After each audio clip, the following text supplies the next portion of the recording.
My name is Dr. Evelyn Nash, and I can see patterns in mathematics that most people can't imagine exist. I can hold 17 variables in my head simultaneously and manipulate them like a conductor leading an orchestra. I can look at an unsolved problem that has stumped mathematicians for decades and see the solution as clearly as you see words on a page. I have what the mathematical community calls once-in-a-generation genius, the kind of mind that appears maybe a dozen times per century, that advances human knowledge in ways that reshape entire fields. For 15 years, my family told the world I was violently insane.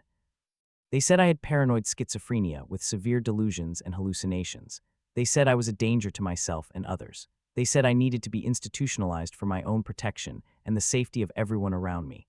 They locked me in Clearwater Psychiatric Hospital when I was 17 years old and told everyone I would probably never be mentally stable enough to leave. It was all a lie. I wasn't schizophrenic. I never hallucinated. The symptoms that justified my imprisonment were induced by antipsychotic drugs that my stepfather secretly added to my food, medications that created the exact symptoms of mental illness that he then used to have me committed. And while I was locked away, sedated and silent, my stepfather, Professor Marcus Reed, stole every mathematical proof I had developed, published them under his own name, and built a career that would eventually earn him a Fields Medal, the Nobel Prize in Economics, and recognition as one of the greatest mathematical minds of his generation. But here's what he never knew. I wasn't broken by that hospital. I was sharpened. While they kept me drugged and confined, I solved one of the 7 Millennium Prize problems, mathematical challenges so difficult that only one had been solved in the 20 years since they were announced, challenges worth $1 million each. I published my solution anonymously under the pseudonym Axiom, and it changed mathematics forever. I also spent 15 years documenting every theorem my stepfather had stolen, building an ironclad case of plagiarism that would destroy his reputation and send him to prison. And I quietly bought controlling interest in every institution that had funded his career, every publisher that had distributed his stolen work, every university that had celebrated his fraudulent genius. When he stood on stage in Stockholm to accept the Nobel Prize for work that was entirely mine, I was sitting in the front row, no longer the madwoman he had buried, but Dr. Evelyn Nash, the mathematician known as Axiom, the person who now owned his career, his reputation, and his future. I gave him 60 seconds to confess on live television before I destroyed him in front of the entire scientific world. He collapsed before the minute was up. This is the story of how the crazy girl became the most brilliant mathematician alive. This is the story of how madness became method, how imprisonment became power, how they tried to bury genius and instead created a monster they could never control. I need to start at the beginning, because what happened to me only makes sense if you understand the family I was born into and the mind I was cursed with.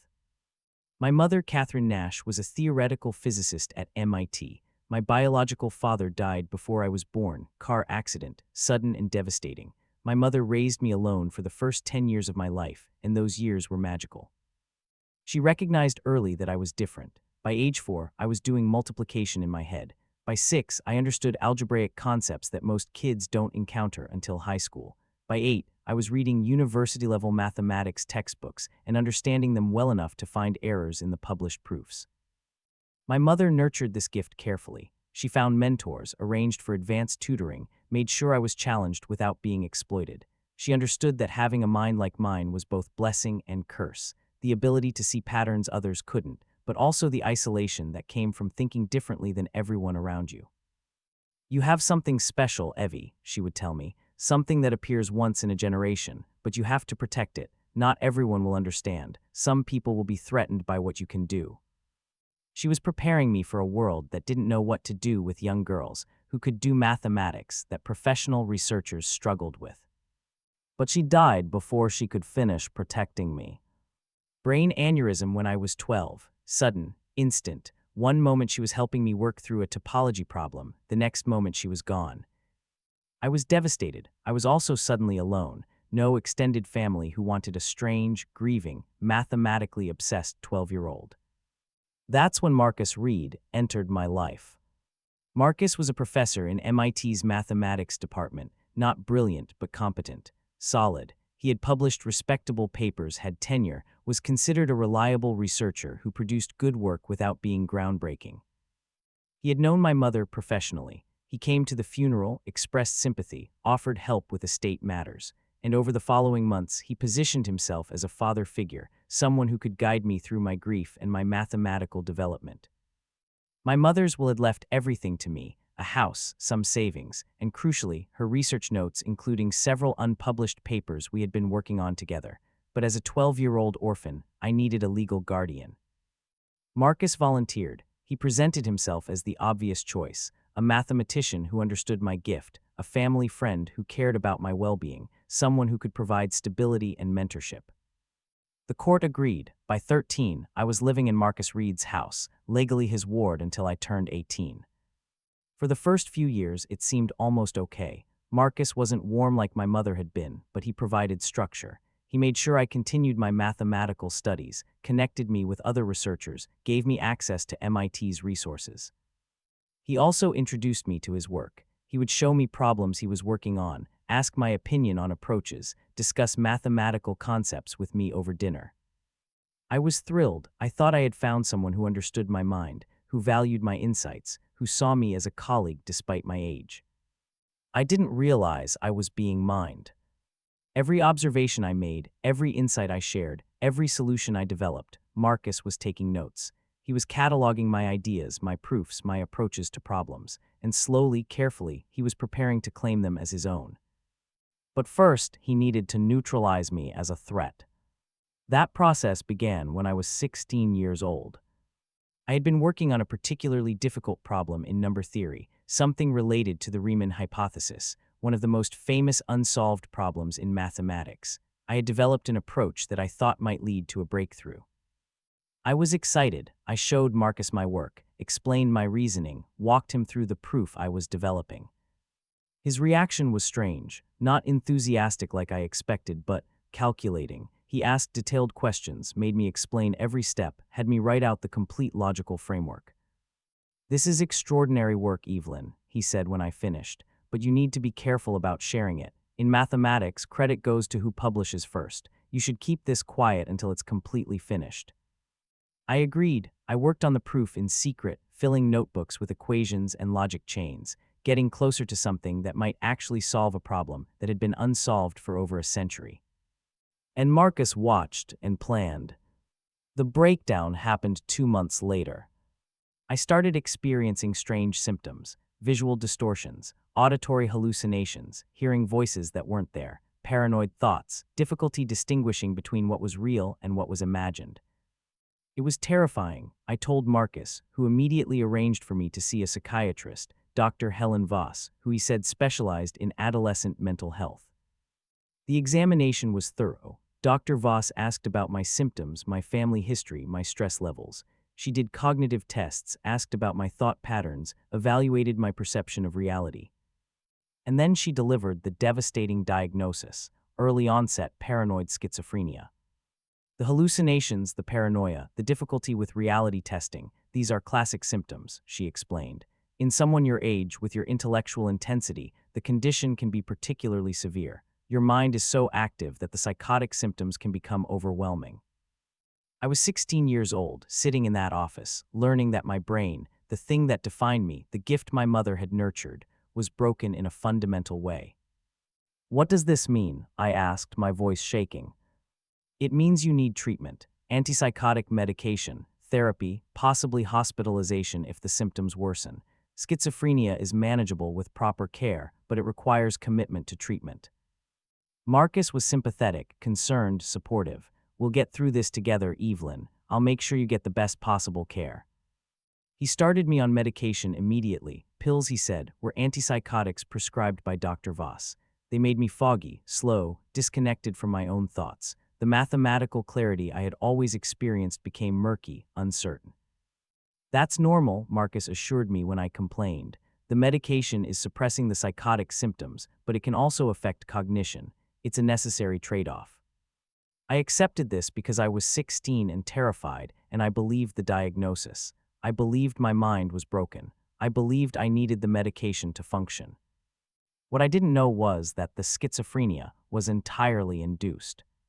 Marcus had been putting small amounts of anticholinergic drugs in my food, compounds that create hallucinations, confusion, and altered perception when administered consistently.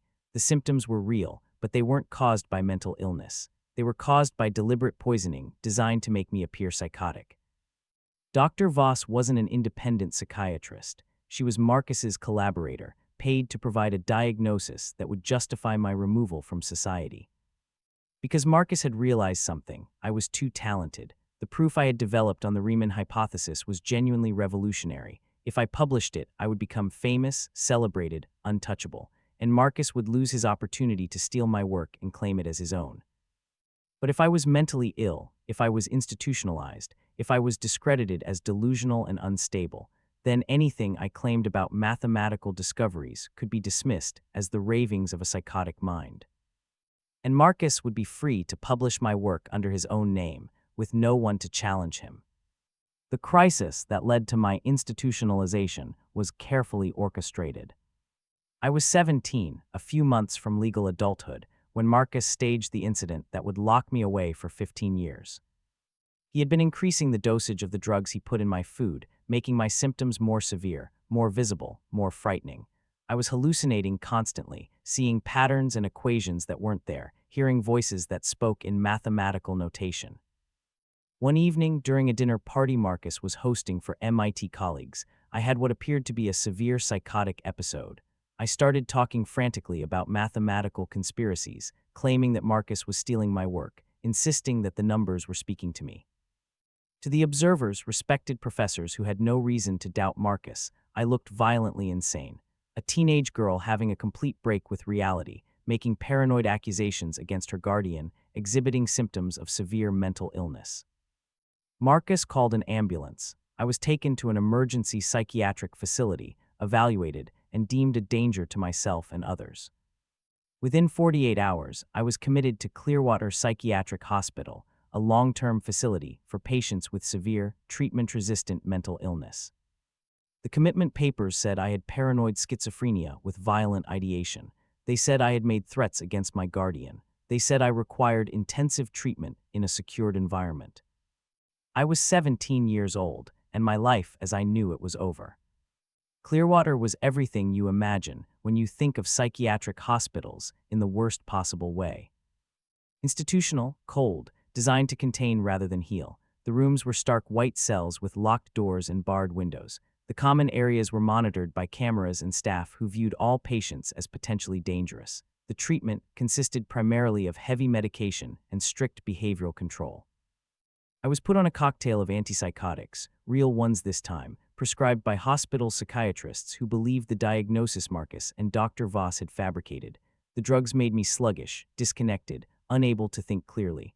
The mathematical patterns that had always danced in my mind became murky and distant.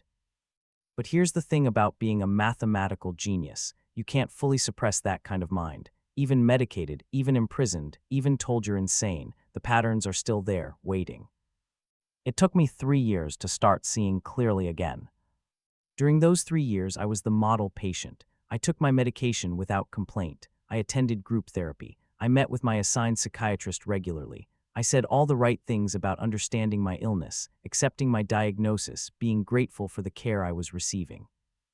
And privately, I started testing something. I had noticed that my symptoms, the hallucinations, the paranoia, the confusion, were worse on days when I ate the hospital food without questioning it. But on days when I was able to avoid certain foods, when I was strategic about what I consumed, the symptoms were milder. I started experimenting, skipping meals occasionally, trading food with other patients, pretending to take medications while actually hiding them. And slowly, gradually, the fog began to lift. The hallucinations decreased, the paranoia faded, the mathematical clarity started returning. By the time I was 20, I had figured it out. The original schizophrenia had been chemically induced, and now the hospital medications were keeping me suppressed, preventing me from thinking clearly enough to challenge the diagnosis. But I couldn't just stop taking the medications. If I showed sudden improvement, the doctors would notice. If I started claiming I wasn't actually mentally ill, they would increase my dosage and tighten restrictions. No, I needed to be strategic. I needed to play the long game. So I continued being the model patient publicly. But privately, I started reducing my medication intake gradually, hiding pills, diluting liquid medications with water, finding ways to appear compliant while actually freeing my mind. Within a year, I was thinking clearly for the first time since before my diagnosis, and I was furious. I understood now what had been done to me. Marcus had poisoned me to create symptoms of mental illness. He had orchestrated my commitment. He had stolen my mathematical work, including the proof on the Riemann hypothesis, and was probably preparing to publish it as his own. I had been buried alive in a psychiatric hospital so that Marcus Reed could steal my genius and claim it as his. The rage was overwhelming, but alongside it was something more powerful: determination. I was going to escape this place, not physically, that was impossible, but mentally. I was going to prove my sanity. I was going to reclaim my work, and I was going to destroy the man who had stolen 15 years of my life. But first, I needed to rebuild my mathematical abilities in secret. The mathematics started small, done entirely in my head where no one could see.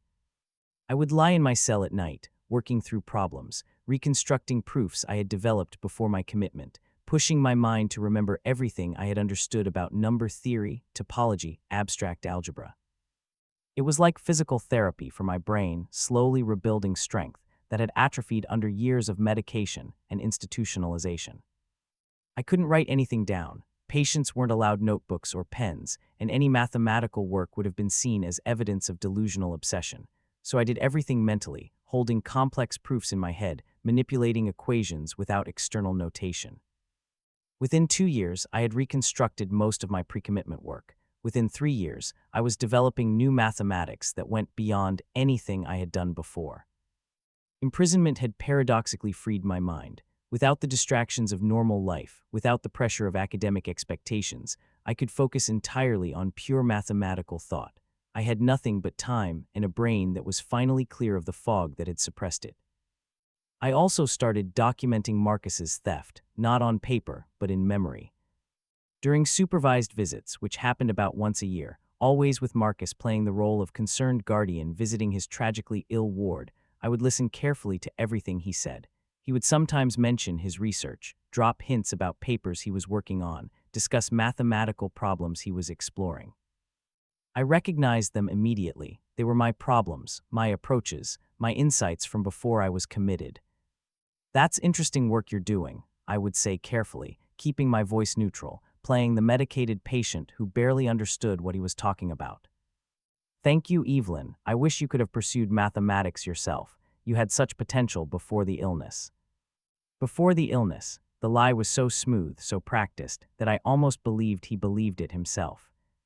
But I documented every conversation in my mind, creating a timeline of what I had developed, and when Marcus had published similar work, I was building a case, piece by piece, for the confrontation that would eventually come.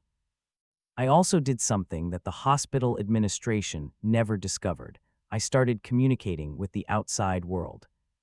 There was a patient at Clearwater, an older woman named Margaret, who had been institutionalized for 20 years for a bipolar disorder that was probably better managed with modern medication. She was lucid most of the time, and she had maintained contact with her daughter, who visited monthly. I befriended Margaret slowly, carefully. We would talk during recreation time, and I would help her with small things, explaining her medications, helping her write letters to her daughter, being a supportive presence. After 2 years of building trust, I asked her for a favor. "Margaret, I need to send a letter to someone outside the hospital, but I can't use my own name. Would you be willing to have your daughter mail something for me?" She studied me carefully. "You're not as sick as they say you are you?" "No, I'm not sick at all. I was put here by someone who wanted to steal my work, but I can't prove it yet. I need help." She was quiet for a long moment. Then, "What do you need?"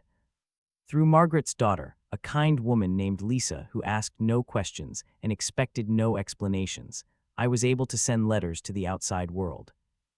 I started with the American Mathematical Society. I wrote anonymously, explaining that I was a researcher with a potential solution to one of the Millennium Prize problems.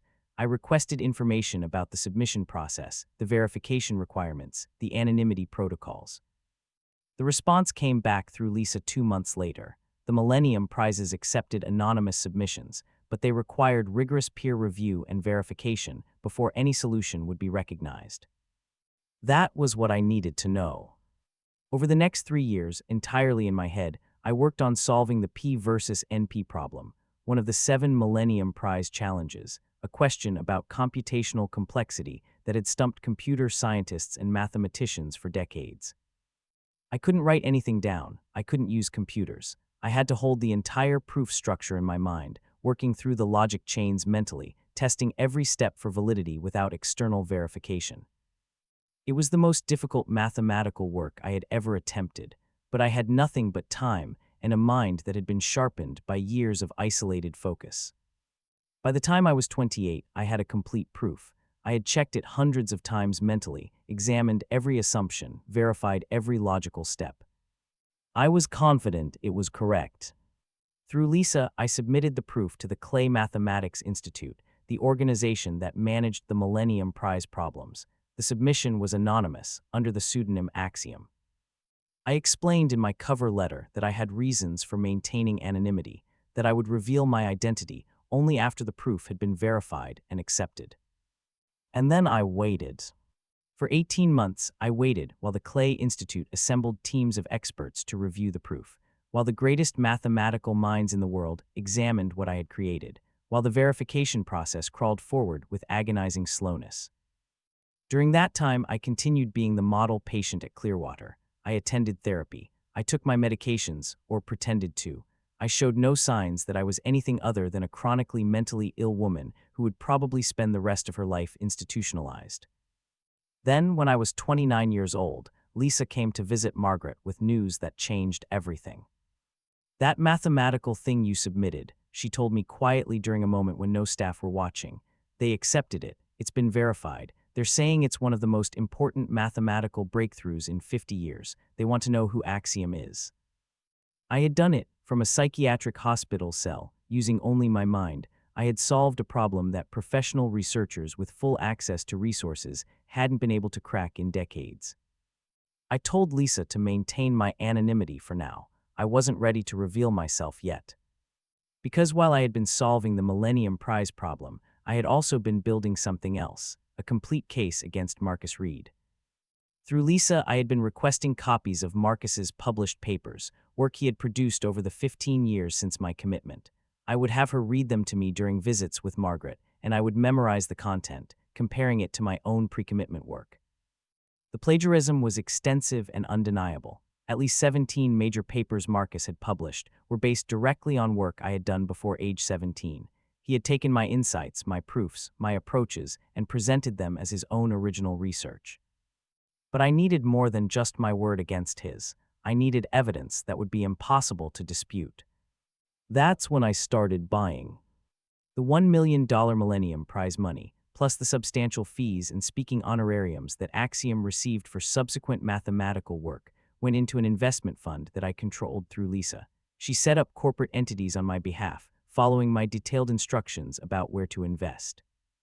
Over 3 years, I systematically acquired stakes in academic publishers, research institutions, and university endowment funds. Small positions that individually meant nothing, but collectively gave me influence throughout the academic world. I also hired attorneys, the best intellectual property lawyers in the country, and had them begin building a case for mathematical plagiarism. They documented every instance where Marcus's published work aligned with concepts I could prove I had developed first. By the time I was 32, I owned minority stakes in MIT's mathematics department funding, controlled seats on editorial boards of major mathematical journals, and had an ironclad legal case ready to file.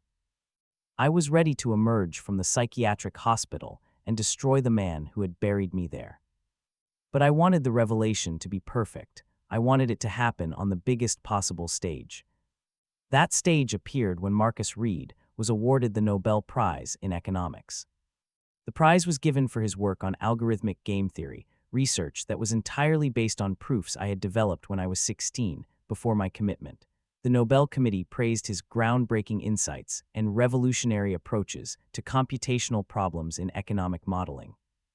I read about the prize announcement through Lisa, and I felt something cold settle in my chest. This was it. This was the moment I had been waiting for. The Nobel Prize ceremony would be held in Stockholm in December. It would be broadcast live internationally. The scientific world would be watching.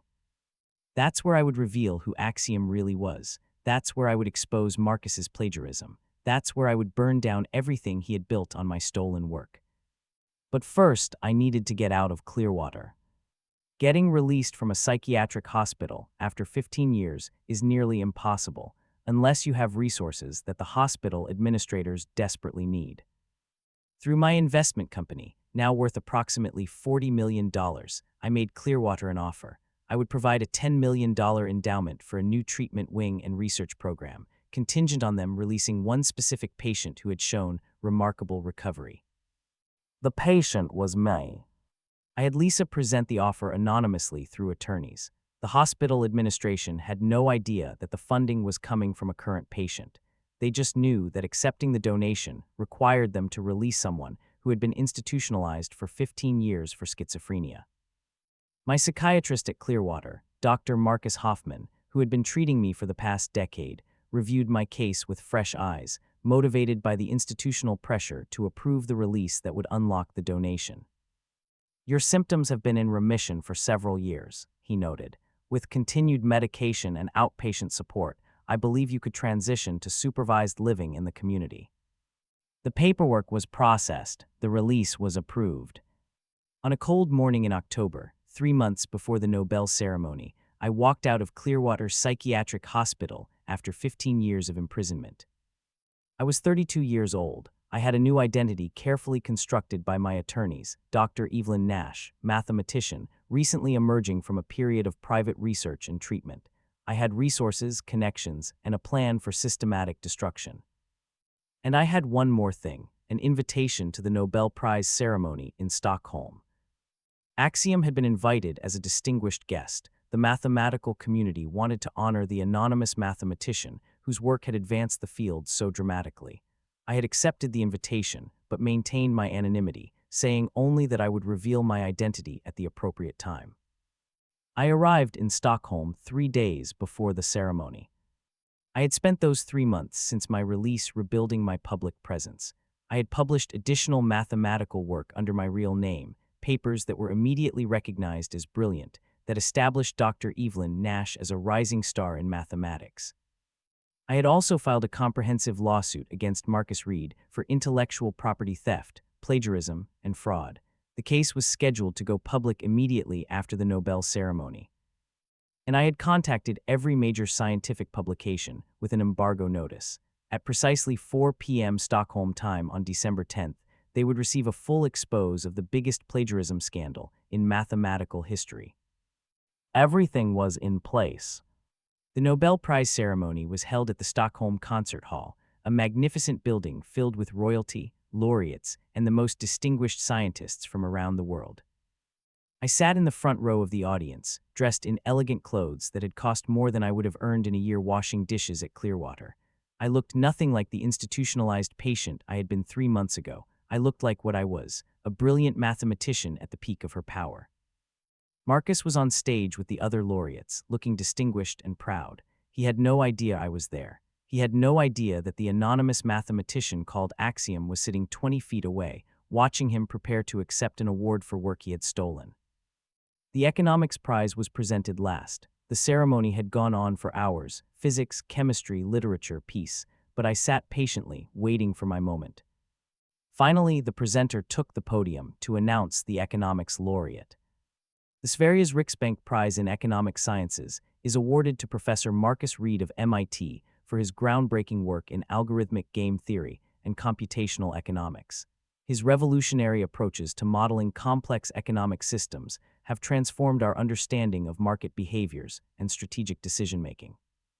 The audience applauded. Marcus stood up, smiled humbly, and walked to the podium to accept his medal and diploma from the King of Sweden.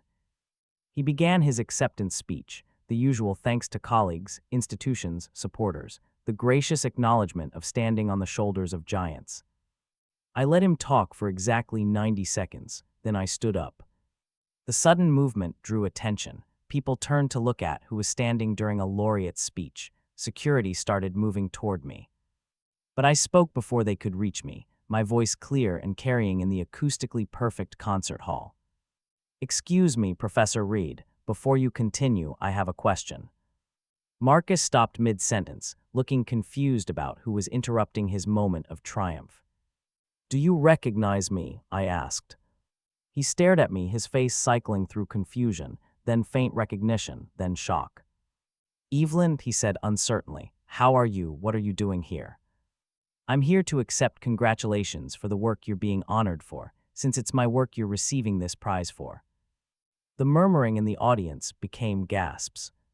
"I don't know what you're talking about," Marcus said, but his voice was shaking. "You've been ill, Evelyn. You're clearly having another episode." "I'm not having an episode. I'm having a revelation. Ladies and gentlemen, allow me to introduce myself properly." I walked down the aisle toward the stage.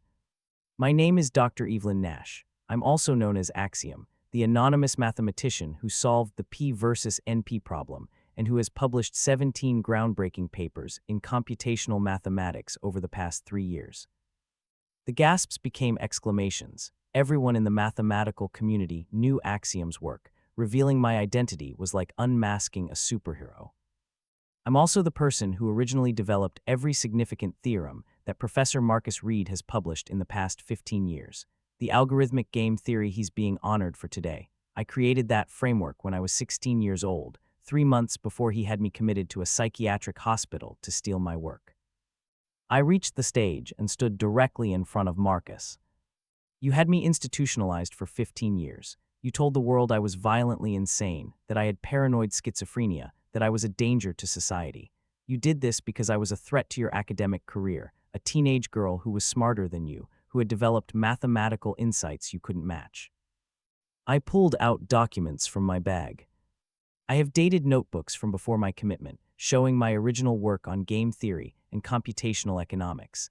I have testimony from my mother's colleagues confirming I was working on these problems at age 16. I have expert analysis proving that your publications are derived directly from my preliminary proofs. I handed the documents to the Nobel Committee representative who had rushed to the stage. I also have medical records proving I never had schizophrenia. The symptoms that justified my commitment were chemically induced. You were poisoning me with anticholinergic drugs to create hallucinations and paranoia. The diagnosis was provided by a psychiatrist you paid to lie. Marcus was shaking his head frantically. "This is insane. She's delusional. She spent 15 years in a psychiatric hospital for a reason." "I spent 15 years in a hospital because you put me there to steal my work." My voice rose, all the rage of those imprisoned years pouring out. "You took a grieving 16-year-old genius, poisoned her, had her committed, and then built a career on theorems she developed. Every award you've received, every accolade, every moment of recognition, it was all built on work stolen from a girl you buried alive." The concert hall had erupted in chaos. The ceremony was suspended. Security was surrounding the stage. Media was filming everything. I turned to address the audience directly. "Tomorrow morning, detailed documentation of this plagiarism will be published in every major scientific journal. You'll see dated proof of when I developed each theorem, evidence of when Professor Reed published similar work, expert analysis confirming the theft. You'll also see evidence of the medical conspiracy, the drug purchases, the falsified diagnosis, the payments to Dr. Helen Voss for fraudulent psychiatric evaluation." I looked back at Marcus, who had collapsed into a chair, his face gray. "I've also filed criminal charges in both Sweden and the United States for fraud, medical conspiracy, intellectual property theft, and false imprisonment. The statute of limitations doesn't apply when the victim was held captive and unable to report the crime." I pulled out one more document, a financial statement. "And just so you understand the full scope of what's happened, while you thought I was safely locked away and silenced, I own 42% of MIT's mathematics department discretionary funding. I control editorial seats on 5 major mathematical journals. I have the authority to recall research grants totaling $18 million currently funding projects in your department." I paused, letting that sink in. "I'm also the primary investor in the new Cambridge Advanced Mathematics Institute, the facility that was supposed to be named in your honor. That honor is revoked. The building will be named the Catherine Nash Institute, after my mother, the woman whose death created the opportunity for you to steal from her daughter." I stepped back. "You tried to bury me because you were afraid of what I could achieve. You were right to be afraid. because I solved a Millennium Prize problem from a psychiatric hospital cell. I published 17 revolutionary papers while you thought I was too medicated to think clearly. I built a $40 million empire while you thought I was helpless. I looked around at the assembled scientific elite. Genius can't be stolen, it can only be temporarily suppressed, and when it emerges, it burns down everything built on lies. I walked off the stage and out of the concert hall, leaving Marcus sitting alone with his fraudulent medal while the scientific world erupted around him. The next 72 hours were a media frenzy unlike anything the academic world had ever seen. The plagiarism evidence I released was comprehensive and undeniable. Every major scientific publication ran features on the scandal. Mathematicians around the world analyzed my original work compared to Marcus's publications and confirmed the theft. The Nobel Committee announced an emergency review. This had never happened before, a prize being reconsidered after the ceremony, but the evidence was too overwhelming to ignore. MIT opened an investigation and suspended Marcus within 48 hours. His publications were retracted by journals. His research grants were frozen. Colleagues who had defended him initially began distancing themselves as the scope of the fraud became clear. The criminal investigation moved forward simultaneously. Medical records I had subpoenaed showed Marcus's purchases of anticholinergic drugs during the period before my commitment. Dr. Helen Voss's financial records showed large payments from Marcus coinciding with my diagnosis. The case was overwhelming. But the revelation that shocked people most wasn't the plagiarism, it was Axiom's identity. The mathematical work I had produced over 3 years, the solution to the P versus NP problem, the 17 groundbreaking papers, all of it had been created by a woman who was supposed to be too mentally ill to function. The media loved the story. The madwoman, who had been one of the greatest mathematical minds of her generation all along, the girl imprisoned for her own genius who had solved problems that stumped the best researchers with full access to resources. I gave one television interview on 60 Minutes where I explained what had been done to me and what I had done in response.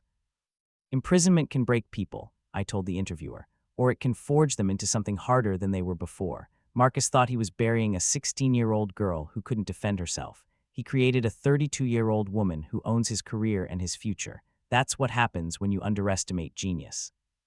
The trial began 8 months later. Marcus was charged with fraud, medical conspiracy, false imprisonment, intellectual property theft, and plagiarism. The evidence was so comprehensive that his attorneys advised him to accept a plea deal. He refused. He insisted on going to trial, convinced that somehow he could spin the narrative, that his reputation would protect him, that people would believe his version of events. He was catastrophically wrong. The trial lasted 6 weeks. The prosecution presented my dated notebooks from before my commitment, showing the original development of the theorems Marcus had published. They brought in expert witnesses who confirmed the work was mine. They showed the timeline of how my concepts appeared in Marcus's papers within months of my institutionalization. They also proved the medical conspiracy, the drug purchases, the payments to Dr. Voss, the falsified diagnosis, the coordination between Marcus and hospital staff to keep me sedated and compliant. The jury deliberated for less than 4 hours. Guilty on all counts. Marcus was sentenced to 25 years in federal prison. Dr. Voss received 18 years. Both were ordered to pay restitution, not that they had any money. Legal fees had bankrupted them both. The Nobel Prize was formally revoked, only the 7th time in the award's history. The Fields Medal Marcus had received years earlier was also revoked. Every honor, every recognition, every acknowledgement of his supposed genius was stripped away. His name became synonymous with academic fraud. Students studied his case as an example of plagiarism and the consequences of intellectual theft. His published work was removed from the canon of important mathematical research. He was erased from the field he had tried to steal from me. As for me, I was awarded the Nobel Prize in Economics the following year for my actual, original work on algorithmic game theory and computational economics. I stood on the same stage where I had exposed Marcus, but this time I was there legitimately, to accept recognition for work I had actually done, to represent not just my own achievements, but everyone who had ever been silenced, dismissed, or buried because they threatened someone else's ambitions. My acceptance speech was brief. Mathematics doesn't care about your credentials, your gender, your background, or your circumstances. It only cares about truth. I developed these theorems when I was 16 years old, working in my guardian's house before he decided that his career was more important than my freedom. I refined them in a psychiatric hospital, doing all the work in my head because I wasn't allowed pen and paper. And I proved them after my release, showing that genius suppressed is genius sharpened. I paused. To everyone who has been told they're not capable, not credible, not worthy, your truth matters. Document it, protect it, and when the moment comes, reveal it with such force that the people who tried to bury you are destroyed by the light. I held up the Nobel medal. This belongs to the 16-year-old girl who was told she was crazy, the 17-year-old who was locked away, the woman who spent 15 years proving that you cannot imprison genius. You can only motivate it to become unstoppable. The aftermath brought unexpected connections.